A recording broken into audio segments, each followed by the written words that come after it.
नमस्कार। कार्यक्रम विकासमा सैनामेनामा तपाईलाई हार्दिक स्वागत छ।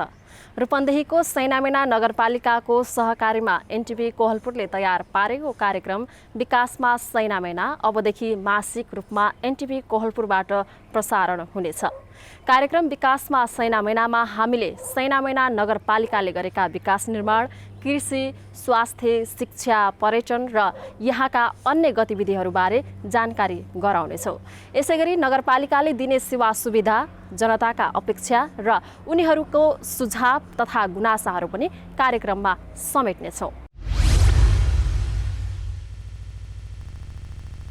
दर्शकवृन्द, कार्यक्रमको पहिलो श्रृङ्खलामा आज हामीले सैनामेना नगरपालिकाको परिचयसँगै नगरपालिका प्रमुख चित्रबहादुर कार्की र प्रमुख प्रशासकीय अधिकृत टेकराज पन्थीसँग कुराकानी प्रस्तुत गर्नेछौँ। नगरपालिकाको भावी योजना र सेवा प्रवाहबारे हाम्रा रूपन्देही संवाददाता केशव भण्डारीले नगर प्रमुख र प्रमुख प्रशासकीय अधिकृतसँगको यो कुराकानी। विकासमा सैनामेना नगरपालिकाका नगर प्रमुख चित्रबहादुर कार्कीसँग कुराकानी गर्दैछौँ। स्वागत छ। धन्यवाद केशवजी। सैनामेना नगरपालिकामा निर्वाचित भइसकेपछि यहाँको समृद्ध सैनामेना निर्माणका लागि के काम भइरहेका छन्? हामीले योजनाबद्ध विकासलाई प्राथमिकतामा राखेका छौँ र हाम्रो पहिलो प्राथमिकतामा भूउपयोग योजनाको निर्माण र यसलाई लागू गर्ने कुरा हाम्रो पहिलो प्राथमिकतामा थियो। त्यसपछि समग्र नगरपालिकाको नगर गुरु योजना निर्माण गर्ने हाम्रो दोस्रो प्राथमिकताको योजना हो। अहिले भूउपयोग योजनाको प्राविधिक काम मात्र बाँकी छ भने समग्र नगर गुरु योजनाका सम्पूर्ण कामहरू लगभग अन्तिम चरण अब हामी सार्वजनिक गर्ने तहसम्म पुगेका छौँ। एउटा वैज्ञानिक ढङ्गले नै नगरपालिकाको गुरु योजना निर्माण सम्पन्न भएको छ र अबका दिनमा हुने निर्माणलाई अहिले भइरहेको निर्माण के थियो भने गुरु योजनासित तादम्य मिलाउँदै गर्नुपर्ने थियो। अबका दिनमा हामीलाई गुरु योजनाले धेरै पछिसम्म 100औं वर्षसम्म गाइडलाइन गर्नेछ, त्यो हिसाबले सम्पन्न गरेका छौँ र यसमा अब विकासको तर्फ हामीले मतदाताहरूको भावना अनुसार भौतिक विकास, सामाजिक विकास, आर्थिक विकासलाई एउटा सन्तुलित ढङ्गले हाम्रो स्रोत साधनले भ्याएसम्म नगरपालिकाको आन्तरिक स्रोत पनि मजबुत बनाउँदै लगेका छौँ भने स्रोत साधनको सीमितताभित्र रहेर प्राथमिकताका आधारमा प्रादेशिक सरकार र सङ्घीय सरकारको समेत योजनाहरू स्वीकृत गराई कार्यान्वयन गर्ने तहसम्म सफल भएर हामीले भौतिक, आर्थिक र सामाजिक तीनवटै पक्षलाई समेटेर विकास योजनालाई अगाडि बढाइरहेका छौँ। यो 3 वर्षमा मुख्य कामहरू के भए? मुख्य काम त पहिला त संरचनागत साङ्गठनिक सुदृढीकरण नै ठुलो कुरा थियो। सुरुमा अब जनशक्ति व्यवस्थापनको हामीलाई चुनौती थियो। जनशक्ति व्यवस्थापन सकिएको छ। सेवालाई विकेन्द्रित गर्ने, सेवा प्रवाह हरेक वडाबाट गर्ने, त्यसमा डिजिटलाइजेसन हुनुपर्ने र सुशासन लागू गर्नुपर्ने, अनिवार्य रूपमा भ्रष्टाचारमा शून्य सहनशीलताको जुन हामीले नीति अवलम्बन गरेका छौँ त्यो हिसाबले सेवा प्रवाहको थियो। काम सुरु गर्नभन्दा पहिला संविधानले सङ्घीय मोडेल गठन गरेर निर्वाचन भएर जनप्रतिनिधित्व दियो। आफूले ऐन कानुन निर्माण नगर्दासम्म त काम गर्न सक्ने अवस्था थिएन। त्यसकारण हामीलाई आवश्यक पर्ने ऐन, नियमावली, कार्यविधि, निर्देशिका लगायत हामी 54-55वटा कानुन निर्माण गरिसकेका छौँ र नगरपालिकाबाट प्रवाह गर्ने सबै सेवाहरू लगभग हामी हरेक वडामा आफ्नो भवनबाट सेवा प्रवाह अहिले हामी सञ्चालन गरेका छौँ। नगरपालिकाका प्रमुख शाखाहरू जस्तो कृषि, पशु, तपाईँको शिक्षा, स्वास्थ्य, महिला बालबालिका तथा ज्येष्ठ नागरिक लगायतका जुन शाखाहरू छन् त्यो शाखाहरूमा जनशक्ति व्यवस्थापन कार्यक्रम सञ्चालनदेखि सबै कुरालाई व्यवस्थित रूपमा अगाडि बढाइएको छ। यी पनि महत्त्वपूर्ण पक्षहरू हुन् भने नगरपालिकाको समृद्धिको लागि दिगो विकासको अवधारणा अनुसार समृद्धि उन्मुख महत्त्वपूर्ण योजनाहरू अगाडि बढाएका छौँ हामीले। जस्तो सैनामेना चक्रपथ भयो, लामी र बहुद्देश्य बाँध जसले यो लुम्बिनी क्षेत्रकै विकास गर्न सक्छ। 5 नम्बर प्रदेश स्तरीय ज्येष्ठ नागरिक संरक्षण ग्राम, त्यस्तै अपाङ्ग संरक्षण ग्रामको निर्माण, तपाईँको यो शीत भण्डारको निर्माण, यो अव्यवस्थित रूपमा भएको जुन साप्ताहिक हाट बजारहरू छ त्यसलाई तपाईँको व्यवस्थित र आधुनिक 3वटा साप्ताहिक हाट बजारको निर्माण, सालजण्डी ढोरपाटन बसपारा पार्क निर्माण, पार्क पिकनिक स्पोट जस्ता रमणीय क्षेत्रहरूको त्यसको गुरियोजना निर्माण र त्यसको निर्माण कार्यको आरम्भ र कृषि र पशुपालन क्षेत्र नै नेपालको मौलिक उत्पादन र स्थानीय र राष्ट्रिय अर्थतन्त्रलाई मजबुत बनाउन कृषि उत्पादनले मात्रै हाम्रो देशको अर्थतन्त्र बलियो बनाउन सक्ने र रोजगारी सिर्जना गर्न सक्ने भएको हुनाले कृषि र पशुपालनका क्षेत्रमा पनि हामीले प्राथमिकता साथ लगानी गरेका छौँ। कृषकहरूलाई व्यवसायीकरण गरिरहेका छौँ, उहाँहरूलाई प्राविधिक हामी सहयोग पुर्याइरहेका छौँ र विभिन्न अनुदानका कार्यक्रमहरू उपलब्ध गराइएको छ र अहिले कृषि र पशुपालनतर्फ धेरै दाजुभाइ दिदीबहिनीहरू आकर्षित हुनुभएको छ। विशेष गरेर यो नगरपालिकाका दाजुभाइ दिदीबहिनीहरूको भावी पुस्ता मतलब भोलिको पुस्ता एउटा सुहाउँदो विकास मोडेललाई हामीले अवलम्बन गरेर अगाडि बढेका छौँ। अब सडक पूर्वाधारका कुरा, पिउने पानीका कुरा, तपाईँको सामाजिक सुरक्षा, यी त कुरा हुँदै भयो। यसबाहेक एउटा सङ्घीय सरकारको सम्माननीय प्रधानमन्त्रीज्यूले जुन नेपालमा अत्याधुनिक एउटा स्मार्ट सिटी बनाउने जुन परिकल्पना गर्नुभएको छ, अहिलेसम्म त्यो सुरु भएको छैन। हामीले त्यसको लागि 300 बिघा जमिन सुनिश्चित गरेका छौँ र त्यसको अहिले नगर विकासबाट हाम्रो डिपिआरको लागि हामी सपोर्ट मागिरहेका छौँ। उहाँहरू त्यसमा सकारात्मक हुनुहुन्छ। अहिले फिजिबिलिटी हुन लागेको छ। त्यसकारण 300 बिघाकोमा हामी नयाँ अत्याधुनिक एउटा आधुनिक सहर निर्माण, यो विकासका उच्चतम मानव सभ्यता भएको भौतिक विकासको हिसाबले एउटा मानव बस्तीलाई चाहिने सम्पूर्ण कुराहरू उपलब्ध भएको त्यस खालको आधुनिक बस्ती विकासको काम, हामी ल्यान्ड पुलिङको काम, निजी क्षेत्रका जग्गाहरू लिएर हामी गर्दैछौँ। त्यसमा दाजुभाइ दिदीबहिनीहरू सकारात्मक हुनुहुन्छ। यस हिसाबले हेर्ने हो भने धेरै राम्रो विकासमा हामीले धेरै ठुलो प्रगति हासिल गरेका छौँ र धेरै ठुला योजनाहरू अगाडि भएको जस्तो प्रदेश स्तरीय रिफ्रेस सेन्टर हामी कहाँ बन्दैछ। तपाईँको एनइएले 19 करोडमा अहिले सब स्टेसन निर्माण गर्दैछ। त्यसकारण हरेक क्षेत्रमा एउटा महत्त्वपूर्ण देखिने र दिगो हुने खालका योजनालाई प्राथमिकता साथ हामी अगाडि बढाएका छौँ। कामका बारेमा आम गुनासो रहने गर्छ र अरू नगरपालिका भन्दा सैनामैना नगरपालिका केमा फरक छ त? एक वाक्यमा भन्दाखेरि हामी सबै यो विकासमा हामी एकजुट छौँ। यो नगरपालिकाको प्रमुख विशेषता विकासका सवालमा, निर्माणका सवालमा, उन्नति प्रगतिका सवालमा यहाँ पक्ष विपक्ष छैन। हामी सबै एउटै पक्ष छौँ, विकासको पक्षधर छ सबै। निर्वाचनमा हामी आफ्ना आफ्ना पार्टीका झन्डा र कार्यक्रम लिएर हामी गयौँ, तर निर्वाचित भइसकेपछि सबैले निर्वाचित जनप्रतिनिधिलाई सहयोग गर्नुपर्छ भन्ने मूल्य मान्यता यहाँ राम्रोसँग स्थापित छ। यहाँको प्रतिपक्ष राजनीतिक दलले पनि त्यसलाई आत्मसात गर्नुभएको छ। हामीले सत्तापक्षको हैसियतले काम गर्दा पनि हामीले उहाँहरूको भावनाको पनि प्रतिनिधित्व गरेर काम गर्ने हामी प्रयास गरेका छौँ। उहाँहरूलाई नि साथमा लिएर नागरिक समाज समेत सबैलाई, निजी क्षेत्र सबैलाई साथमा लिएर हामीले विकास निर्माणको कामको अगुवाई गरेको हुनाले विकासको सवालमा हामी कहाँ सर्वसम्मति छ र अहिलेसम्म यो 3 वर्षको पिरियडसम्म अहिलेसम्म कुनै पनि विकासको मुद्दामा विवाद भएको छैन। सबै तर्फबाट सहयोग भएको छ। यसकारण पनि हाम्रा योजनाहरू निर्बाध रूपमा अगाडि बढेका छन्। यो मानेमा अरू ठाउँभन्दा हाम्रोमा फरक छ। गुनासोहरू सबै नागरिकका चाहनाहरूलाई हामीले अहिलेसम्म नभएको कुरा एकैचोटि यो कार्यकालमा सबै चिज हामीले सम्बोधन गर्न सक्छौँ भन्ने कुरा भएन। यसमा स्रोत साधनको सीमितताहरू छ, कति हाम्रा बाध्यताहरू छन्।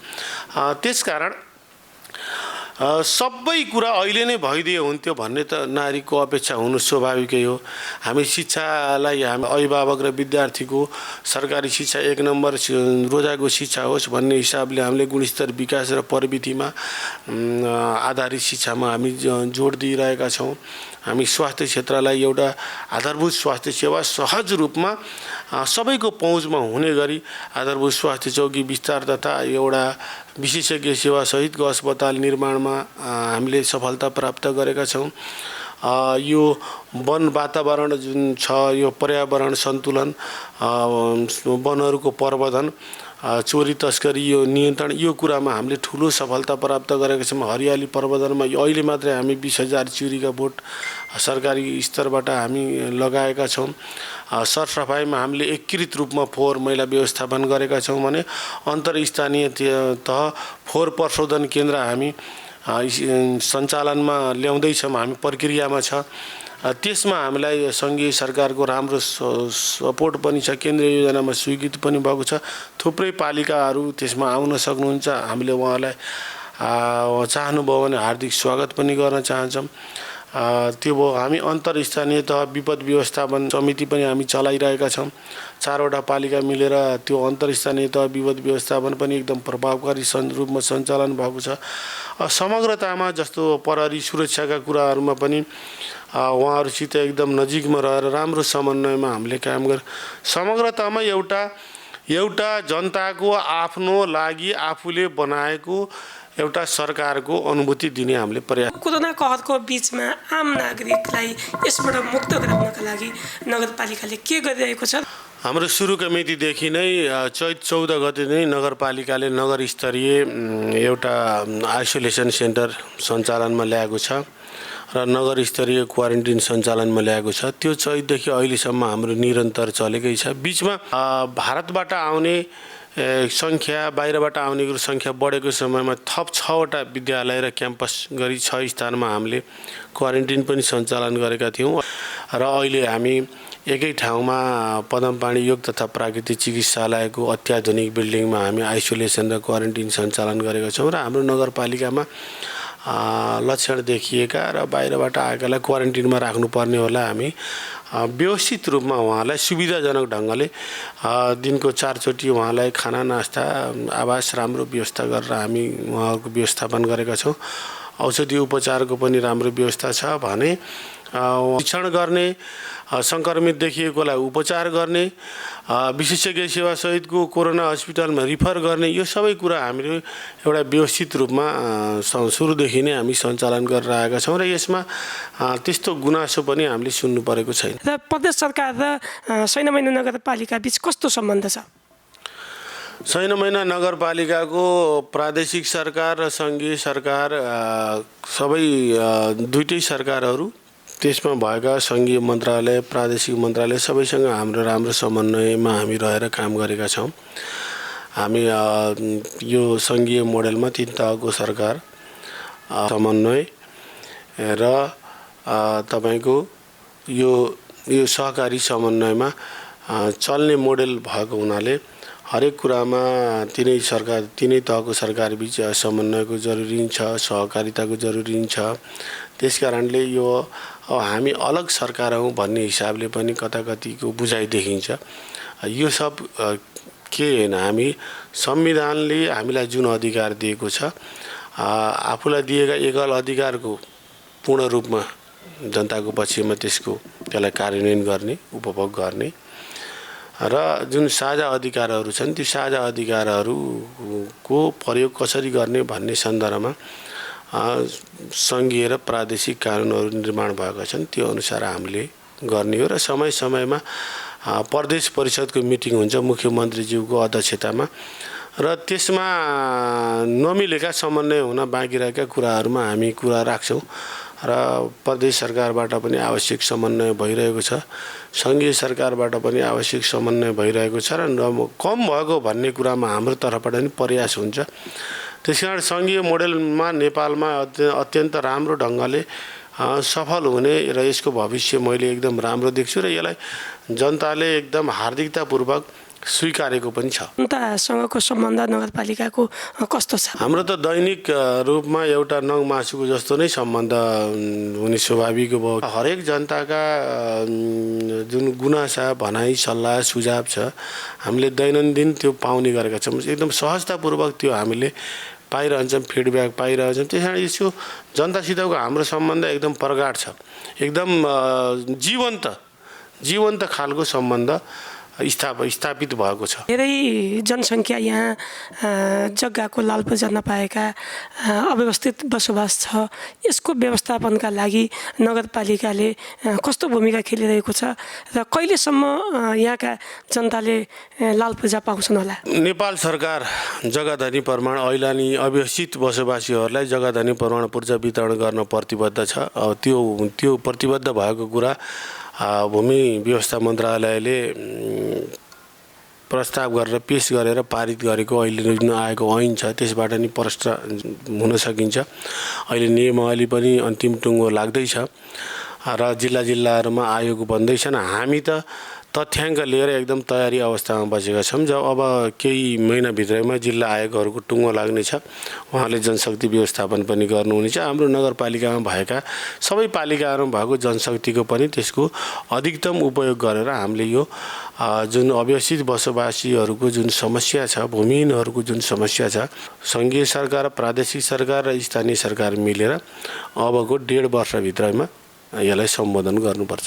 पालिकामा रहनुभएका दाजुभाइ दिदीबहिनीहरू र यो एनटिभी कोहलपुर घेरिरहनुभएका विश्वभरिका सम्पूर्ण आदरणीय दाजुभाइ दिदीबहिनीहरूलाई हामी सङ्घीय मोडेलको नयाँ कार्यान्वयनमा छौँ र यो मोडेल यो जनताले आफूले ल्याएको मोडेल हो, आफ्नो लागि ल्याएको मोडेल हो र जनताको सेवा गर्ने र नेपाललाई समृद्ध बनाउने सवालमा यो एकदम उच्चतम, सही र प्रभावकारी र जनताको मोडेल हो र यसमा जनता खुसी पनि हुनुहुन्छ, सन्तुष्ट पनि हुनुहुन्छ। त्यसकारणले आफ्ना सल्लाह सुझाव गुनासा केही छन् भने हामी दिएर यसमा भएका कमी कमजोरीलाई सुधार गर्न सक्छौँ। यो सङ्घीय लोकतान्त्रिक गणतन्त्रलाई एउटा मजबुत बनाउने कुरा, यसलाई सुदृढ गराउने कुरामा हामी सबै लाग्नु पर्दछ र हामी सबैले आफ्नो ठाउँबाट योगदान पुर्याउनु पर्दछ भन्ने हार्दिक आह्वान पनि गर्न चाहन्छु। यसकालको अपेक्षाको पनि म चाहना राख्न चाहन्छु। सम्पूर्ण नगरवासी दाजुभाइ दिदीबहिनीहरू, सङ्क्रमण बढ्दो क्रममा रहे तापनि अहिले देशभर लकडाउन हटेको अवस्था छ र हामीले पनि जनजीवनलाई सामान्य बनाउन अत्यन्त सहजीकरण गरिरहेका छौँ। यस विषम परिस्थितिमा हामी सबैले आफ्नो पेसा, व्यवसाय र सेवा क्षेत्रका कामहरू एउटा स्वअनुशासनमा रहेर गर्नु अनिवार्य छ। त्यसकारण निश्चित भौतिक दूरी कायम गर्ने, आफू पनि सुरक्षित रहने र अरूलाई पनि सुरक्षित राख्ने काममा महत्त्वपूर्ण एउटा जिम्मेवार नागरिकको भूमिका निर्वाह गर्नु हुन सम्पूर्णमा हार्दिक अनुरोध गर्दछु। सैनामैना नगरपालिकाद्वारा जनहितमा जारी सन्देश। सैनामैना नगरपालिकाले जनतालाई दिने सेवा प्रवाह कस्तो छ? सैनामैना नगरपालिकाको सेवा प्रवाहलाई हेर्दा हामीले कुनै पनि जनताका कामहरू, जनताका सेवाहरू प्रदान गर्दैन पर्दा हामी कहाँ आएका फाइलहरू 5 मिनटभन्दा हुने कामलाई हामी तुरुन्तै फाइल दिन्छौँ र फाइल कुनै पनि पेन्डिङमा राखेर हामीले चाहिँ जनतालाई दुःख दिने काम गरेका छैनौँ। त्यसै गरी सुशासन प्रवर्धन गर्न, सेवा प्रवाह गर्नलाई हामीले सूचना बोर्डको व्यवस्था गरेका छौँ र त्यहाँ के कामहरू प्रक्रिया पुरा गरेर कुनसँग, कुन शाखासँग सम्बन्धित छ सबै हामी चुस्त दुरुस्त तरिकाले गेटमै व्यवस्थापन गरेका छौँ भने र हेल्प डेस्कको रूपमा कर्मचारीहरूले हेल्प डेस्कबाट पनि सहायता प्रदान गर्नुभएको छ।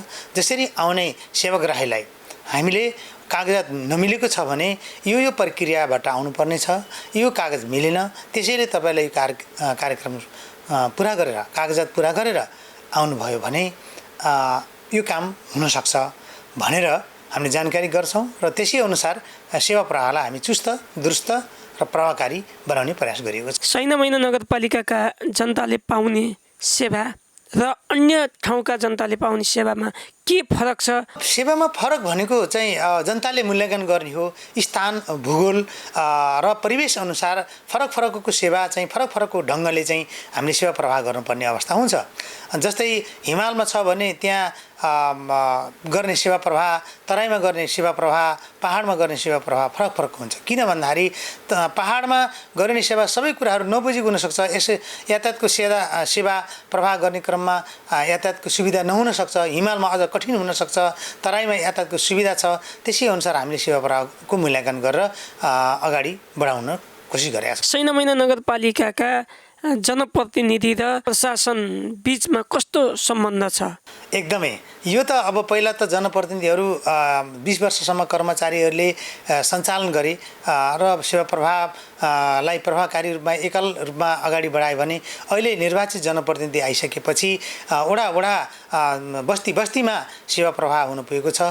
जनताका गुनासाहरू जनप्रतिनिधि मार्फत त्यहीँबाट हल हुन्छ भने त्यो पनि त्यहाँ समाधान नहुने कुराहरू उहाँहरूले बाटो बताइदिनुहुन्छ र जनप्रतिनिधि र कर्मचारी बीच एकदमै राम्रो सुमधुर सम्बन्ध छ भने अहिले जनप्रतिनिधिहरूले नीति निर्देशनहरू गर्ने, कार्यविधि ऐन कानुनहरू पारित गर्ने र कर्मचारीले त्यसको कार्यान्वयन गर्ने हो। त्यसै अनुरूप सैनामैना नगरपालिकामा एकदमै सशक्त रूपमा हरेक काम कारबाहीहरू अगाडि बढेको अवस्था छ र हामीले 52वटा ऐन कानुनहरू बनाएका छौँ।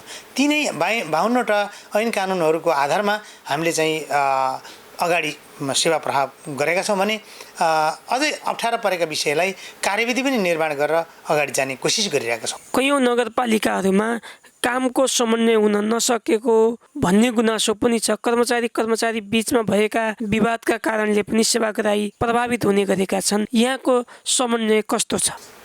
त्यो त म्यानेजरले कर्मचारीले पहिला त कर्मचारीलाई right men and right place राख्नुपर्ने हुन्छ र उसले कर्मचारीको के छ त उसको काम गर्ने शैली, उसको आचरण, उसको क्षमता सबैलाई मूल्याङ्कन गरिन्छ। त्यसको मूल्याङ्कनको आधारमा त्यसको कामको जिम्मेवारीहरू दिइन्छ र कामको चाहिँ त्यसको ब्रिफिङ पनि लिने हामीले गरेका छौँ। हामीले स्टाफ मिटिङ गर्छौँ, केही गुनासो छ कि अथवा काम गर्ने चाहिँ एभोइड गरिरहेको छ कि आदि कुराहरू हामीले मूल्याङ्कन गरेर कर्मचारी बीचमा पनि समन्वय समझदारी कायम गरेर चाहिँ अगाडि बढिरहेको। कयौँ स्थानीय तहहरूमा कर्मचारीको अभावमा सेवा प्रवाह प्रभावित भयो, सही ढङ्गले सेवा पाउन सकेनन् भन्ने गुनासो छ। यहाँ चाहिँ कस्तो छ? अहिले त अब कोभिड-19 को सन्दर्भमा धेरै कुराहरू समस्या चाहिँ स्वास्थ्य कर्मचारीको अभाव थियो। अहिले तत्काल नेपाल सरकारले उपलब्ध गराएको 5 बेडको अस्पतालमा हामी डाक्टरसहित स्टाफ नर्ससहित चाहिँ सेवा करारमा लिएर भर्ना गरेका छौँ। त्यसकारण स्वास्थ्य सेवा हामीले प्रदान गर्न सक्षम छौँ। त्यसको अलावा हामी कर्मचारीहरूको पहिला विगतमा केही कमी थियो र हामीले नेपाल सरकारसँग, सङ्घीय मामिला तथा सामान्य प्रशासनसँग केही कर्मचारीहरू रिक्त दरबन्दीको कुरामा सिफारिस गरेर पठायौँ र ती हामी कहाँ अहिले कर्मचारी आएर हामीलाई कर्मचारीको अभाव छैन, हामी चाहिँ काम गर्न सक्षम छौँ, अगाडि बढिरहेका छौँ। दर्शकवृन्द, यो साता सैनामैना नगरपालिकाले ज्येष्ठ नागरिक दिवस मनाएको छ। त्यस अवसरमा ज्येष्ठ नागरिकहरूलाई सम्मान पनि गरियो। सैनामैना नगरपालिकाले प्रदान गर्ने सेवा सुविधाबारे ज्येष्ठ नागरिकले दिएको प्रतिक्रियालाई समेटेर केशव भण्डारीले यो रिपोर्ट तयार पारेका छन्। ज्येष्ठ नागरिकलाई सम्मान गर्ने नीति अन्तर्गत रूपन्देहीको सैनामैना नगरपालिकाले 70 वर्ष माथिका सबै ज्येष्ठ नागरिकलाई निशुल्क बिमा गर्ने नीति बनाएको छ। नगरपालिकाले 30औं अन्तर्राष्ट्रिय नागरिक दिवसको अवसरमा नगरमा रहेका 11वटै वडाका 11 जना ज्येष्ठ नागरिकलाई सम्मान समेत गरेको छ। सम्मानित हुनेमा करिब 90 वर्षदेखि 100 भन्दा बढी उमेरका 6 जना महिला र 5 जना पुरुष छन्। नगरपालिकाले नगरमा रहेका वडा तथा घरमै पुगेर उनीहरूलाई दोसल्ला वडाई सम्मान गरेको हो। सम्मान गर्दै सैनामैना नगरपालिकाका नगर प्रमुख चित्रबहादुर कार्कीले सबैभन्दा ज्येष्ठ प्रत्येक वडाका एक जनालाई वडा कार्यालयमा नै नगरपालिका स्वयं उपस्थित भएर सम्मान गरिएको बताउनुभयो। कोभिड-19 का कारण यस वर्ष प्रतिनिधिमूलक ढङ्गले प्रत्येक वडामा सबैभन्दा ज्येष्ठ नागरिकलाई वडा र घरमै पुगेर सम्मान गरिएको उहाँले जानकारी दिनुभयो। आज हामीले सैनामैना नगरपालिकामा वडाका एक जना परिवारको पारिवारिक स्वास्थ्य बिमा गरेर यो स्वास्थ्य बिमा कार्यक्रमको शुभारम्भ गरेका छौँ। साथै आज आश्विन 15 गते अन्तर्राष्ट्रिय ज्येष्ठ नागरिक दिवस समेत भएको हुनाले प्रत्येक वडामा रहनुभएका ज्येष्ठ नागरिकहरू साथै उमेरले सबैभन्दा ज्येष्ठ प्रत्येक वडाका एक जनालाई वडा कार्यालयमा नै नगरपालिका उपस्थित भएर उहाँलाई सम्मान एउटा प्रतिनिधिमूलक हिसाबले वडाको सबभन्दा सिनियर सिटिजनलाई सम्मान गरेर ज्येष्ठ नागरिक सम्मान कार्यक्रम यो वर्ष हामीले सम्पन्न गर्दैछौँ। सम्मान रहेको हुनाले गत वर्ष जस्तो ज्येष्ठ नागरिकहरूलाई एकै ठाउँमा भेला गराएर सम्मान गर्न अहिले यो वर्ष सम्भव हुन नसकेको हुनाले हामीले प्रतिनिधिमूलक ढङ्गले यो सम्मान कार्यक्रम राखेका छौँ। 70 वर्षको माथिको ज्येष्ठ नागरिकको निःशुल्क स्वास्थ्य बिमा गरिनेछ। हरेक परिवारमा 5 जनासम्म सदस्य भएकाहरूको 3500 रुपियाँमा पारिवारिक स्वास्थ्य बिमा 1 वर्षको गरिनेछ। त्यस्तै गरेर रातो कार्ड पाउनुभएका पूर्ण रूपमा अपाङ्ग भएका रातो कार्ड धारी जति अपाङ्ग दाजुभाइ दिदीबहिनीहरू हुनुहुन्छ उहाँहरूको पनि निःशुल्क स्वास्थ्य बिमा हुनेछ भने नगरपालिकाभित्र कार्यरत महिला स्वास्थ्य स्वयंसेविकाहरूले पारिवारिक बिमा गर्दा त्यसको 50% नगरपालिकाले अनुदान दिने नगरपालिकाले यसअघि निर्णय गरिसकेको छ। नगरपालिकाकी उपप्रमुख बिना राणाले 70 वर्षमाथिका सबै ज्येष्ठ नागरिकको निःशुल्क बिमा गर्ने नीति नगरपालिकाले लिएको बताउनुभयो। सम्मान ग्रहण गर्दै वडा नम्बर 10 दुर्गा मन्दिर टोलकी 101 वर्षीय मोती बुढा, वडा नम्बर 11 बनकट्टाका 86 वर्षीय शिवलाल आचार्य, वडा नम्बर 4 का 84 वर्षीय जयराम पौडेल लगायतले वडा तथा घरमै आएर नगरले सम्मान गरेकोमा खुसी व्यक्त गर्दै धन्यवाद व्यक्त गर्नुभएको थियो। सबलाई राम्रो सालबादको सबैलाई यस्तै हामीलाई हजुरहरूले गराइदिए, हजुरहरूलाई त्यही पनि पार तल्लो पिँढीले गराउन्, सबलाई राम्रो हुन्छ। सबै ठिकै छ। हुँदै आएको के अरे यहाँ पर्दैन, बाहुलीहरू पर्दैन, यो नयाँ बनाएको ठुलो ठुलो बनाइदिन्छ अनि सधैँ सधैँ यस्तै होस्। यसै गरी सम्पूर्ण नगरवासीको स्वास्थ्य बिमा गर्नका लागि पनि अभियान थालिएको छ। त्यसका लागि प्रत्येक वडामा एक जनाका दरले बिमा सहजकर्ता समेत खटाइएको नगरपालिकाका प्रमुख प्रशासकीय अधिकृत टेकराज पन्थीले बताउनुभयो। अन्तर्राष्ट्रिय ज्येष्ठ नागरिक दिवसको अवसरमा 70 वर्ष नागेका ज्येष्ठ नागरिकहरूको निःशुल्क स्वास्थ्य बिमा गर्ने हामीले कार्यको थालनी गरेका छौँ र यसै सन्दर्भमा हामीले 11 जना बिमा अभिकर्ताहरूलाई 11वटै वार्डमा खटाइसकेका छौँ। नगर स्वास्थ्य संयोजक हेमराज पन्थीका अनुसार परिवारमा 5 जना भन्दा बढी भए प्रति थप सदस्यको रु 700 का दरले थप रकम तिर्नु पर्नेछ। पूर्ण रूपमा अपाङ्गता अर्थात् रातो कार्ड भएका व्यक्तिहरूको निःशुल्क र महिला स्वास्थ्य स्वयंसेविकाको हकमा पारिवारिक बिमा गर्दा 50% नगरपालिकाको अनुदान दिइने महिला तथा बालबालिका शाखा प्रमुख तुलसा गेवालले जानकारी दिनुभयो। राष्ट्रिय स्वास्थ्य बिमा नीति 2071ले नेपाली नागरिकको समग्र स्वास्थ्य स्थितिमा सुधार गर्ने दीर्घकालीन लक्ष्य अनुसार रूपन्देही जिल्लाको सैना महिनामा पनि 15 गते बिहिबारबाट स्वास्थ्य बिमा कार्यक्रम सुरु भएको नगरपालिकाले जनाएको छ। स्वास्थ्य बिमाका लागि नगरमा 11 जना बिमा सहजकर्ता रहेका छन्। नगरपालिका भित्रका पारिवारिक स्वास्थ्य बिमा गर्न नसक्ने गरिब तथा न्यून आय भएका लगत समेत संकलन गर्न बिमा सहजकर्तालाई नगरपालिकाले निर्देशन दिएको छ। जन्म, मृत्यु, विवाह, बसाइसराई जस्ता घटना दर्ता समयमै गरौँ। चोरी क्षेत्र र सार्वजनिक सम्पत्तिको संरक्षण गर्न एकजुट बनौँ। नगरलाई आर्थिक सामाजिक रूपान्तरणको माध्यमबाट समृद्धिको उच्च बिन्दुमा पुर्याउन सबैको सकारात्मक सहयोगको हार्दिक अपेक्षा गरेको छु। सैना महिना नगरपालिकाद्वारा जनहितमा जारी सन्देश। हवस् त दर्शकवृन्द, आजलाई कार्यक्रम विकासमा सैना महिना यति नै। अर्को महिना कार्यक्रमको नयाँ श्रृङ्खला लिएर उपस्थित हुनेछौँ। आजलाई बिदा दिनुहोस्।